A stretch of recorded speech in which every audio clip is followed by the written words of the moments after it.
Hello dear students, आज हम लोग बात करने वाले हैं टीजीटी और पीजीटी के मैथ्स के बारे में। देखिए, इसका 2 या 3 बड़ा सा चैप्टर जो था उसको कंप्लीट कर दिए थे, जिसका फर्स्ट का नाम था ट्रिगोनोमेट्री, सेकंड आपका डिफरेंशियल कैलकुलस और थर्ड जो था इंटीग्रल कैलकुलस। आज हम लोग एक नया चैप्टर के साथ स्टार्ट किए हैं जिसका नाम है अलजेब्रा, और उसका भी एक सब टॉपिक लिए है सेट्स। इसके बारे में आज कंप्लीट इंट्रोडक्शन देखेंगे कि क्या है, इसके बारे में हम लोग को पढ़ना है। और इसमें बहुत बड़ा ये क्लास नहीं जाएगा क्योंकि इसमें बेसिक छोटी छोटी सी इंफॉर्मेशन है, वही सिर्फ आप लोग को दी जाएगी। तो चलिए बिना लेट के स्टार्ट करते हैं आपके अपने प्यारे से यूट्यूब चैनल ब्राइट फ्यूचर पे। और स्टार्ट करने से पहले आप लोग के बीच हमेशा की तरह एक शेयर अर्ज रहती है, तो आज भी क्यों ना हो, सुनिए आज शेयर क्या है। सो शेयर ये है, अभी तो असली मंजिल पाना बाकी है, अभी तो असली मंजिल पाना बाकी है, अभी तो इरादों का इम्तिहान बाकी है, अभी तो तौली है मुट्ठी भर जमीन, अभी तो तौलना आसमान बाकी है। समझ गए? तो चलिए इसी पॉजिटिविटी के साथ आज के क्लास का शुभ आरंभ करते हैं। देखिए, आज हम लोग को जानना सेट्स के बारे में। तो सबसे पहले तो ये जानते हैं, देखिए बहुत बार जैसे पीडीएफ प्रोवाइड करवाते हैं ना, तो बहुत बार बोलते हैं कि सर ये तो बताए इतना ही है, वीडियो बन गया बहुत लंबा। तो सोच रहा हूं उस प्रॉब्लम के सॉल्व करने के लिए हम जो है सो पहले से इसको लिख के लेते आ रहे हैं। अब ये लिख के लेते आ रहे हैं, आप लोग को सिर्फ समझाएंगे, समय बच जाएगा हम लोगों की नहीं। ये आइडिया लगाया इस बात से, समझ गए? चलिए जानते हैं। देखिए चैप्टर का नाम क्या है, सेट्स। तो सबसे पहले ये जानते हैं कि सेट्स होता क्या है। तो क्या लिखा हुआ डेफिनेशन कि set is a well defined collection of objects. अब ये तो इंग्लिश में भांज दिए कि सेट जो है सो एक वेल डिफाइंड कलेक्शन होता है किसका, ऑब्जेक्ट्स का। इसका मतलब समझे क्या? तो देखिए यहां जो लिखा हुआ ना वेल डिफाइंड कलेक्शन, ये जो लिखा हुआ है वेल डिफाइंड कलेक्शन, इसका मतलब क्या होता है? तो इसका मतलब होता है does not very, does not, यहां लिख देते हैं इसको, है ना। ये वेल डिफाइंड कलेक्शन का मतलब क्या होता है? वेल डिफाइंड कलेक्शन का मतलब होता है डज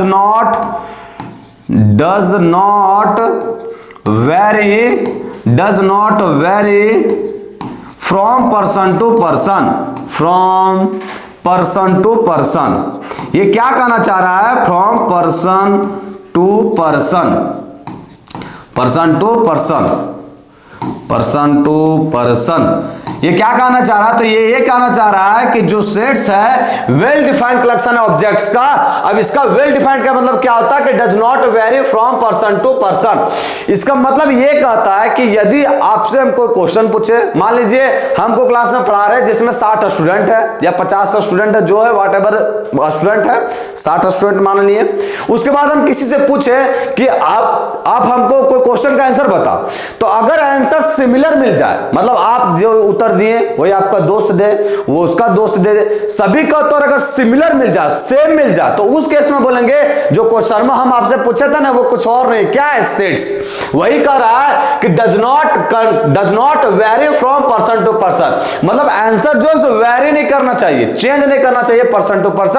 उस केस में उस चीज को क्या बोलेंगे? सेट्स।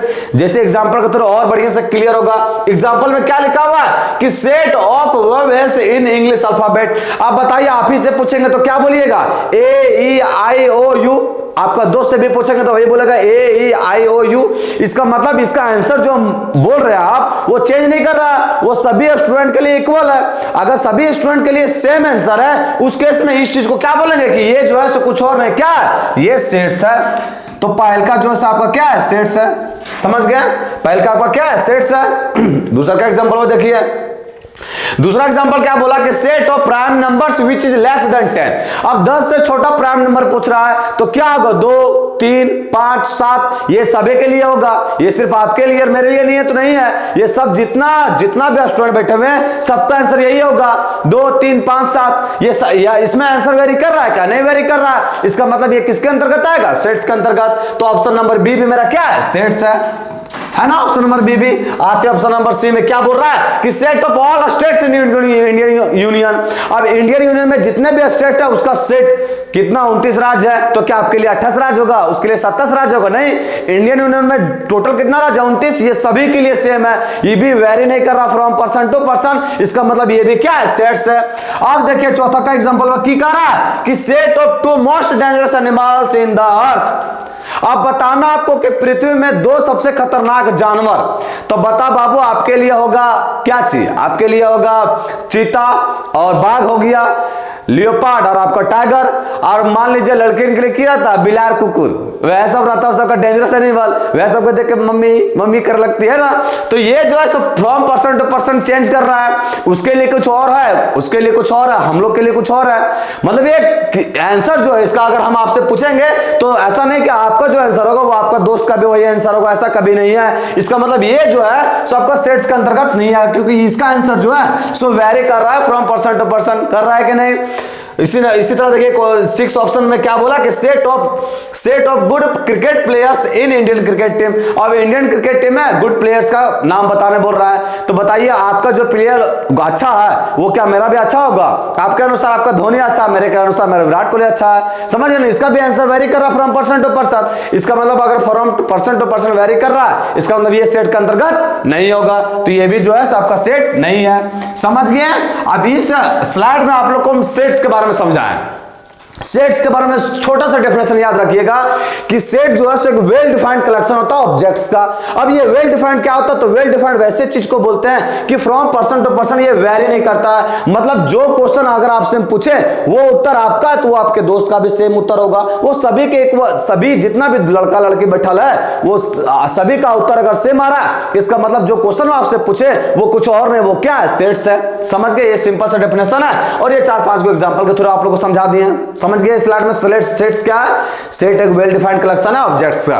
वेल डिफाइंड का मतलब क्या है कि does not vary from person to person. समझ गए? चलिए जब ये चीज समझ गए तो मूव करते हैं हम लोग नेक्स्ट स्लाइड में। नेक्स्ट स्लाइड में क्या बोल रहा है? Belongs to. अब देखिए बिलोंग्स टू का कांसेप्ट आता है, समझिए। अभी कैसे क्या लिखे वो सब नहीं समझना, अभी सिर्फ आप लोग को समझना है बिलोंग्स टू क्या लिखे, कैसे लिखे, सब नहीं समझना आपको। मान लीजिए एक लिखे सेट जिसका अंदर हम डाल दिए 1 2 3 और 4। ये बिलोंग्स टू का कांसेप्ट क्या कहता है? मान लीजिए ये 2 लिखे हैं तो 2 क्या सेट ए के अंदर बिलोंग कर रहा है कि नहीं? बिलोंग का मतलब होता है कि आप बताइए कि ये एलिमेंटवा जो है ये सेट के अंदर है कि नहीं। तो बताइए 2 जो है इस सेट के अंदर है कि नहीं? इसका मतलब ये बिलोंग्स का आ गया साइन। बिलोंग्स का मतलब है कि उस सेटवा के अंदर होगा, अगर नहीं होगा तो मान लीजिए हम लिख दिए 6 और बोलेंगे कि ये है सेट के अंदर, तो बिलोंग्स का साइन डाल के और काट देना। इसका मतलब कि 6 जो है सो बिलोंग्स नहीं कर रहा है ए से ए में। अब बिलोंग्स नहीं कर रहा है ए में, इसका मतलब क्या समझा आप कि ए के अंदर 6 है, ये नहीं है। अब ए के अंदर है कि 6 नहीं है। समझ गए? बिलोंग्स टू का कांसेप्ट वही कहता है। मतलब बिलोंग्स टू क्या दिखाता है कि आप सेट के अंदर कोई भी एलिमेंट है वो दिखाता है कि बिलोंग्स, मतलब वो दिखा रहा है कि वो सेट के अंदर है। जैसे यहाँ 2 बिलोंग्स किया ए से, इसका मतलब ये दिखा रहा है कि 2 जो है सो सेट ए के अंदर है, देखो है कि नहीं। और यहाँ दिखा रहा है 6 जो है सो बिलोंग्स नहीं कर रहा है इसे, इसका मतलब ये कहना चाह रहा है कि 6 जो है सो ए के अंदर है ही नहीं। यहाँ है क्या? नहीं है। यही बस इतना कांसेप्ट है बिलोंग्स टू वाला। नेक्स्ट क्या बोल रहा है कि sets are denoted by capital letters. याद रखिएगा सेट्स को जो दिखाते हैं वो हमेशा बड़का अक्षर से दिखाते हैं। जैसे हम क्या लिखे ए बराबर, ये सेट कहलाता है। ये कौन फॉर्म में बताएंगे अभी, लेकिन ये सेट कहलाता है। और सेट को हम दिखाए किससे? बड़का लेटर से। यहाँ ए होगा, बी होगा, सी होगा, कुछ लिखे सी डी एफ कुछ हो, है ना। और क्या लिखा फिर नीचे कि the elements of a sets are denoted by small letter. अब इसके अंदर जो एलिमेंट होगा उसको छोटा लेटर से दिखाते हैं। जैसे मान लीजिए हम b बराबर क्या लिख दिए यहाँ ए बी सी, है ना। अब देखिए ये सेट को दिखाता है, तो ये सेट जो यहाँ क्या लिखा है? Set are denoted by capital letter. तो ये सेट है उसको डिनोट किससे किए? कैपिटल लेटर से। और सेट के अंदर जो एलिमेंट हुआ the element of a set are denoted by small letter. और सेट के अंदर जो एलिमेंट हुआ उसको किससे दिखाया? स्मॉल लेटर से। वही लिखा हुआ है। समझ गए? मतलब सेट को रिप्रेजेंट करता है बड़का लेटर से, और सेट के अंदर जो एलिमेंट रहता है उसको डिनोट करता है छोटा लेटर से, है ना। फिर क्या कहता है? Description of set. आप सेट को देखते हैं रिप्रेजेंट कैसे किया जाता है ना, उसको डिस्क्रिप्शन कैसे दिया जाता है, मतलब इसको रिप्रेजेंट कैसे किया जाता है, वो है मिला जुला क्या कहना। सबसे पहला इसका रिप्रेजेंट करने का तरीका है कि रोस्टर मेथड। रोस्टर मेथड क्या कहता है कि a set is described by listing elements separated by commas within braces। मतलब यदि आप किसी सेट को एलिमेंट का लिस्ट करके करेंगे कॉमा के साथ, तो वैसे सेट को हम लोग बोलेंगे कि वो जो है सो रोस्टर मेथड में है। ये डेफिनेशन समझ में आया? कुछ पहले से निकल गया। देखिए ये जो लिखे ना एलिमेंट वहां, ये एलिमेंट क्या लिखे? ये डेफिनेशन में फुलफिल पूरा कर रहा है। क्या लिखा है? क्या set is described bye listing elements. ये एलिमेंट लिस्ट किए बाबू, अलग अलग। लिस्ट का मतलब क्या होता है? काउंटेबल, मतलब इसको गिनने लायक किए ना, अलग अलग किए हैं। लिस्ट का मतलब है ना listed elements separated by comma, comma से सेपरेट किए बचवा लोग, और विद इन करली ब्रेसेस, करली ब्रेसेस के अंदर है। इसका मतलब ये जो है सो ये कौन सा फॉर्म हो गया, रोस्टर फॉर्म। समझ में आया कि वह रोस्टर फॉर्म से रोस्टर मेथड मतलब ऐसा सेट जिसके अंदर एलिमेंट को लिस्ट किया जाता है सेपरेटेड बाय कोमा, कोमा के थ्रू और विद इन करली ब्रेसेस रहेगा, तो वैसे मेथड को बोलेंगे क्या, रोस्टर मेथड। जैसे ये जो है सो आपका रोस्टर मेथड के अंदर आ गया, ये जो है ऑप्शन वहां ये आपका रोस्टर मेथड के अंदर आ गया। समझ गए, यहां एग्जांपल भी लिए, देखिए एग्जांपल लिए ना A-E-I-O-U। अब देखिए यहां सब एलिमेंट का लिस्ट किया बाबू, अलग अलग लिखे हैं और उसके बाद कॉमा भी दिए बीच में और करली ब्रेसेस भी दिए, यहां आ गया। अगर ऐसा रहा तो इस मेथड को क्या बोलेंगे कि ये रोस्टर मेथड में लिखा हुआ है। समझ गए। फिर क्या कहता है कि इन दिस सेट या इन दिस मेथड, कुछ भी बोलिए, ऑर्डर डज नॉट मैटर। अब इसमें ऑर्डर मैटर नहीं करता। मान लीजिए आप जो ये लिखे ना A-I-O-U, आप इस चीज को बाबू ऐसा भी लिख सकते हैं, ये हमेशा ही बराबर होगा। इस चीज को हम आई पहले लिख देंगे, यू बाद में लिख देंगे, ओ लिख देंगे, फिर उसके बाद ई लिख देंगे और फिर ए लिख देंगे, कोई दिक्कत नहीं। इसको आगे पीछे लिख दिए बाबू, A-E-I-O-U पांचों लिखे हैं लेकिन आगे पीछे लिख दिए तो कोई इफेक्ट नहीं, ये है चीज वाली लिखा है, अलग नहीं है। समझ गए, वही लिखा है कि इस सेट में या इस मेथड में जो है सो ऑर्डर जो है मैटर ही नहीं करता। आप आगे पीछे लिखिए, कोई दिक्कत नहीं है। समझ गए हैं, समझ गया।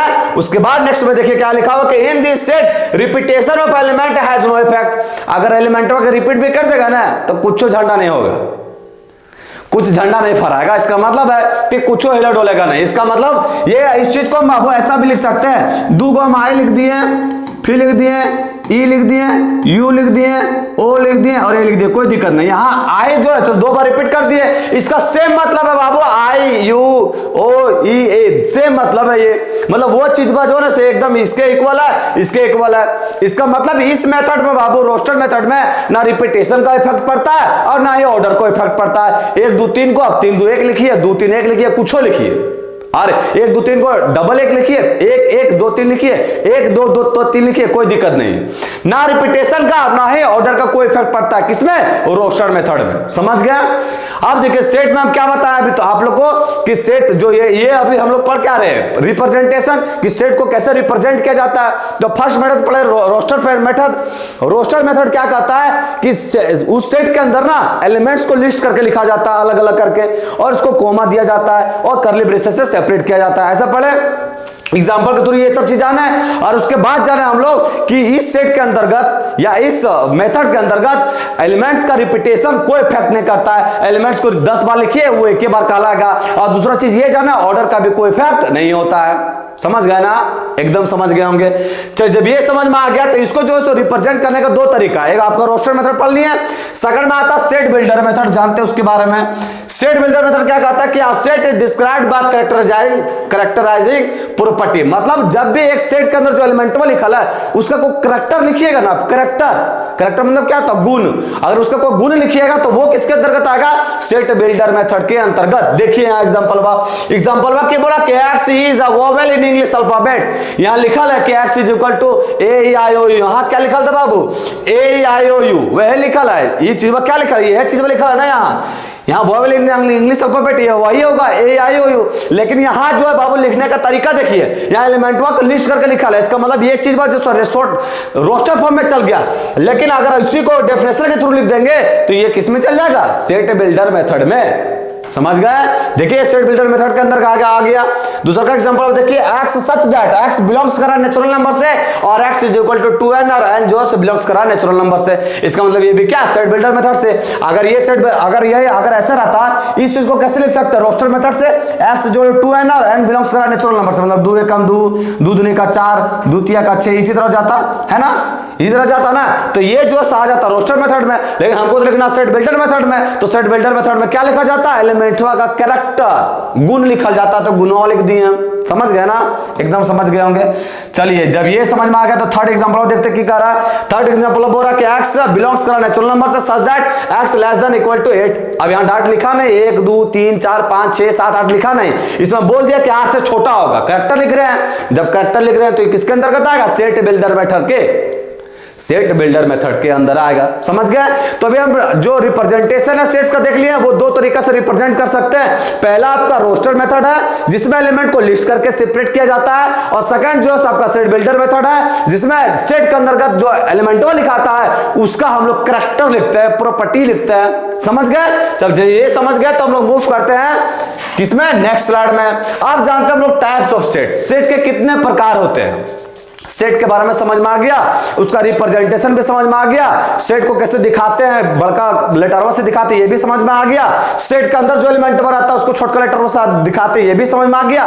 अब जानते हैं कि सेटवा होता कितना प्रकार के, ये जानते हैं। यहाँ क्या पढ़ेंगे अपने के टाइप्स ऑफ सेट। सबसे पहले आता है इम्पटी, वॉइड या नल सेट, और नामे से नहीं पकड़ में आ रहा है आप लोग को, वॉइड या नल या इम्पटी, इसका मतलब कोई इसके अंदर एलिमेंट भी नहीं होगा, वही लिखल है। कि लिखल है क्या, set is said to be empty set if it has no element, it is denoted by Sai.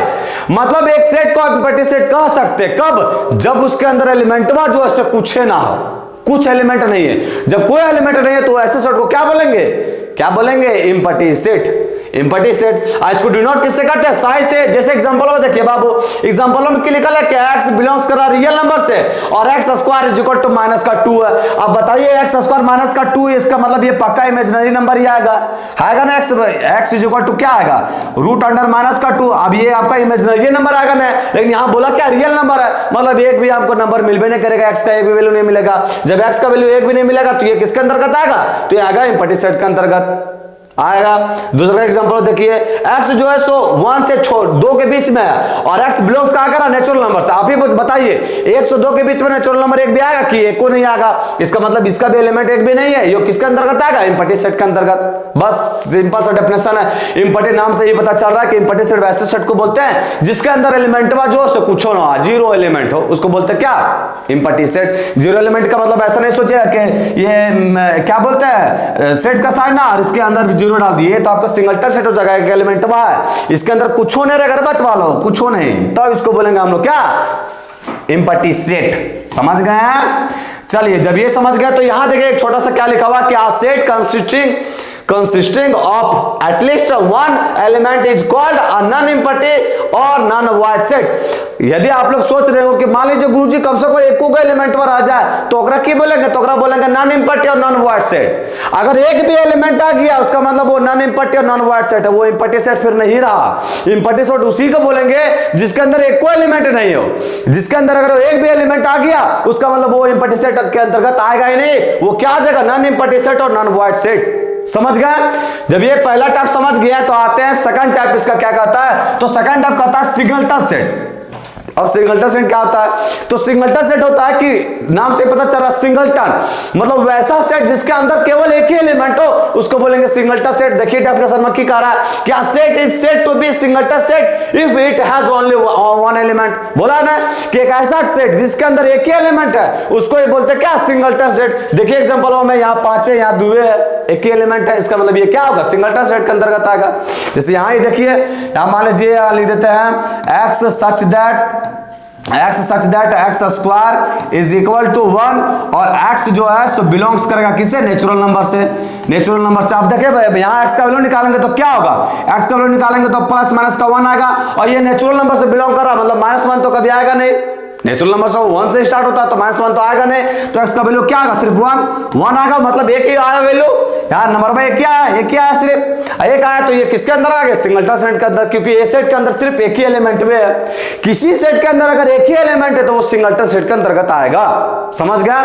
चलो जब सेकंड टाइप समझ में आ गया तो मूव करते हैं हम लोग थर्ड टाइप में, और थर्ड टाइप क्या है, फाइनाइट सेट। और नाम से ये पता चल रहा है फाइनाइट सेट, इसका मतलब वैसा सेट जिसके अंदर जो एलिमेंट हुआ उसको गिन सकते हैं। फाइनाइट का मतलब वही होता है कि गिन सकते हैं उसको। क्या लिखा हुआ देखिए डेफिनेशन, क्या set is said to be finite set if it is either void set और its element can be listed. Listed को क्या बोलते हैं, काउंटेड बाय नेचुरल नंबर।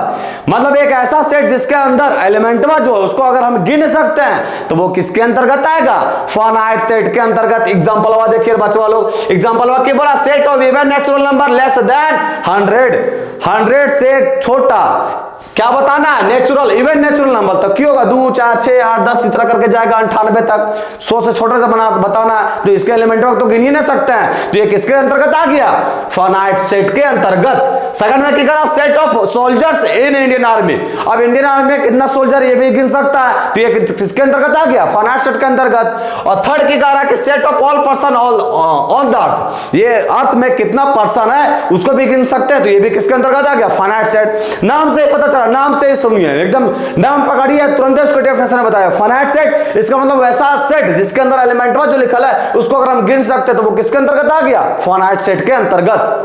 समझ गए, जब ये समझ गए हैं तो हम लोग मूव करते हैं चौथा टाइप। चौथा टाइप क्या कहता है, इनफाइनाइट सेट। इनफाइनाइट सेट क्या होता है, उसी का जस्ट अपोजिट।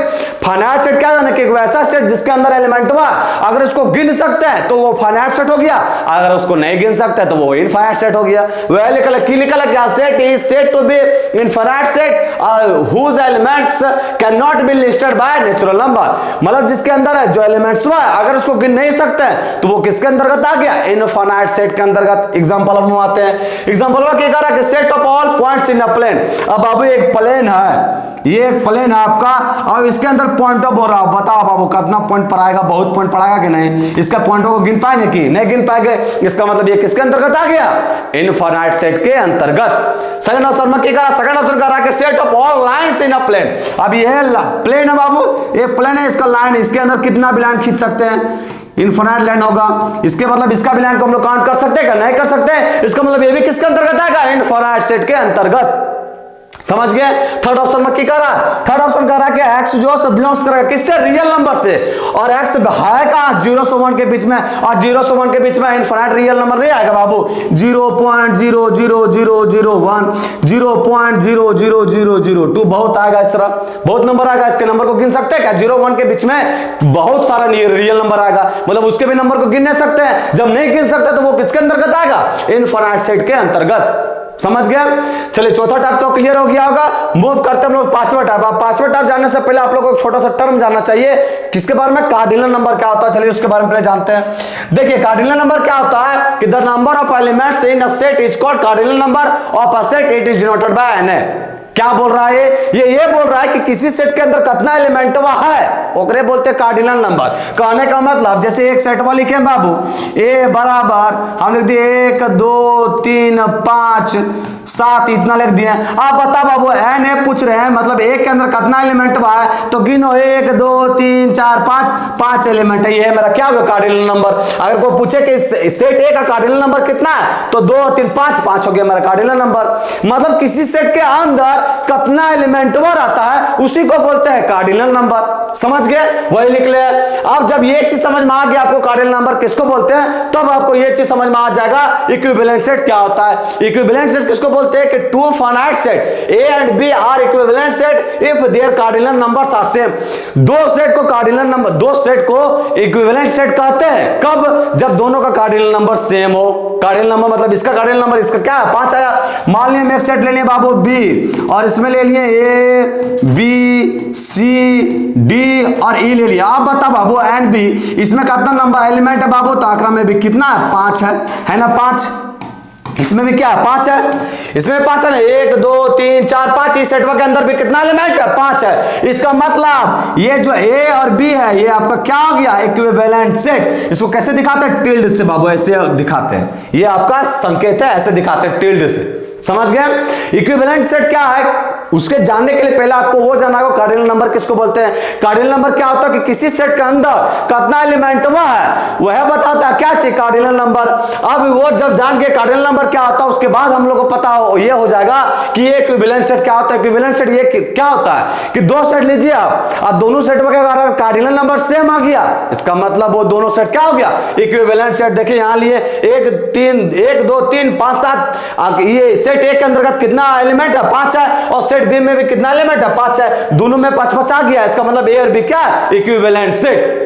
अब इसमें कोई मतलब नहीं है कि एलिमेंट सेम रहना चाहिए, यहां सिर्फ यहाँ कार्डिनल नंबर सेम रहना चाहिए, दोनों में एलिमेंटों की संख्या बराबर रहना चाहिए, यहाँ एलिमेंटों से कोई मतलब नहीं है। समझ गया? तो जब ये समझ गया है तो मूव करते हम लोग लास्ट टाइप के इक्वल सेट। आप जानते हैं इक्वल सेट क्या होता है? इक्वल सेट क्या होता है कि two sets A and B are equal set if every element of A is a member of B and every element of B is a member of ए।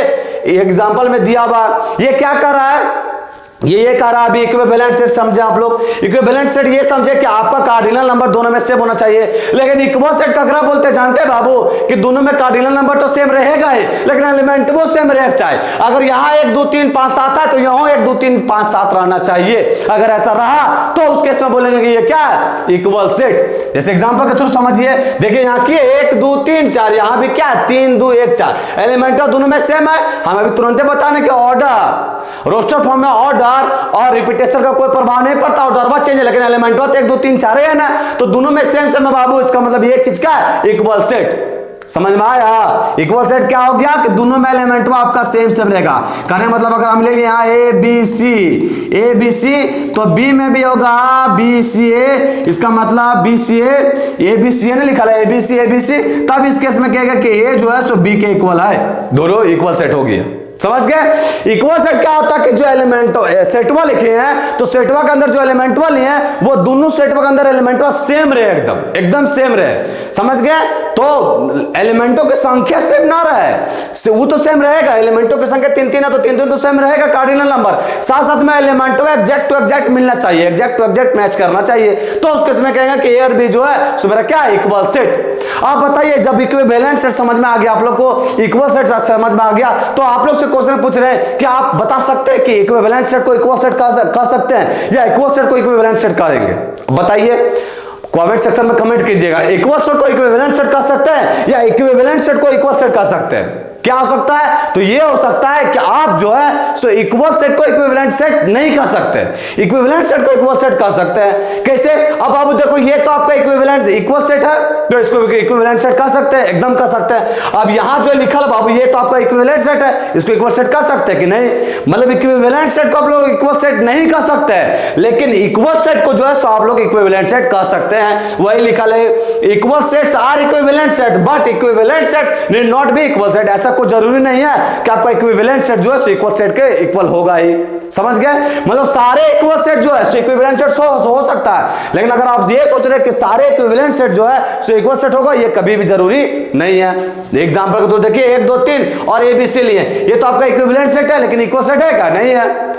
तो आज जो है बाबा हम लोग ये जान गए सेट क्या होता है, उसका रिप्रेजेंटेशन जान गए और उसके बाद उसका टाइप जान गए। 3 चीज आप लोग डिस्कस कर लिए। नेक्स्ट डे इसका आगे डिस्कस करेंगे। तो आज के लिए इतना ही, फिर मिलते हैं कल। जय हिंद बच्चों।